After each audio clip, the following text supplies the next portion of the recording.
Shalom, umat-umat Tuhan yang terkasih. Selamat mengikuti dalam belajar dan memahami sekolah Sabat harian. Tema utama tentang kematian, hampir mati, dan harapan masa depan. Isnin 10 Oktober. Jiwa yang berdosa akan mati.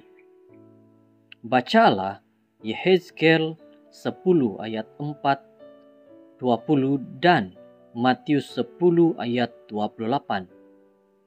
Bagaimanakah ayat-ayat ini dapat membantu kita memahami sifat jiwa manusia? Kehidupan manusia di dunia yang penuh dosa ini adalah rapuh dan bersifat sementara. Tidak apa-apa yang dijangkiti oleh dosa boleh kekal secara semula jadi.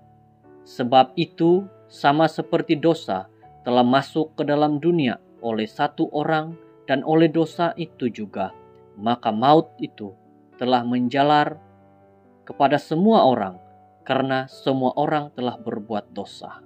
Roma 5 ayat 12. Kematian adalah akibat semula jadi dari dosa yang mempengaruhi semua kehidupan di sini.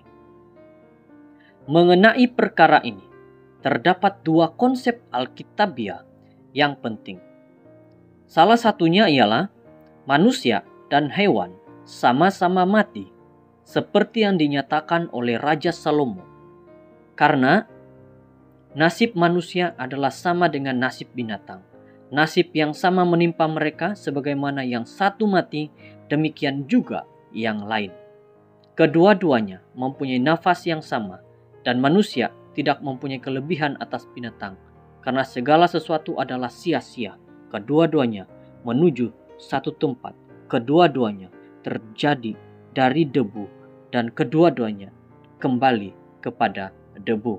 Pengkhotbah 3 ayat 19 dan 20. Manakala konsep kedua ialah kematian fisikal. Seseorang membayangkan berhentinya kewujudannya sebagai jiwa yang hidup. Dalam Kejadian 2 ayat 16 dan 17, Tuhan telah memberi amaran kepada Adam dan Hawa bahwa jika mereka berdosa dengan memakan buah dari pohon pengetahuan tentang yang baik dan yang jahat, maka mereka akan mati. Ketika menggemahkan amaran itu, Tuhan memperkasakan hal yang dimaksudkan dalam Yehezkel 18 ayat 4 dan 20.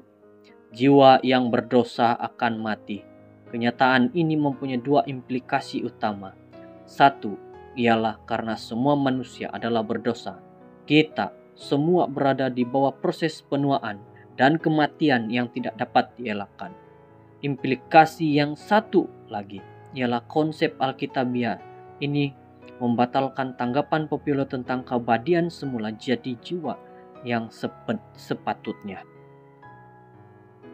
Jika jiwa itu kekal dan wujud di dalam alam lain selepas kematian, maka kita tidak benar-benar mati.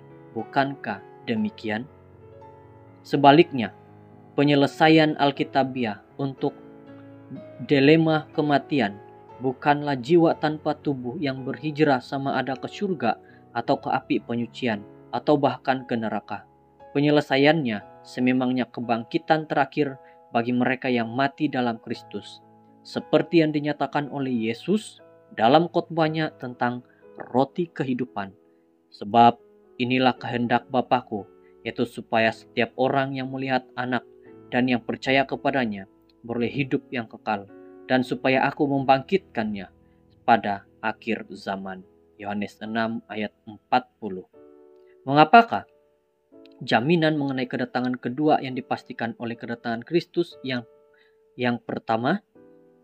Karena apa gunanya kedatangan Kristus yang pertama tanpa kedatangan yang kedua? Begitu penting kepada semua yang kita percaya. Apakah harapan kita tanpa janji kedatangannya kembali? Saudara-saudara yang terkasih, jiwa yang berdosa akan mati.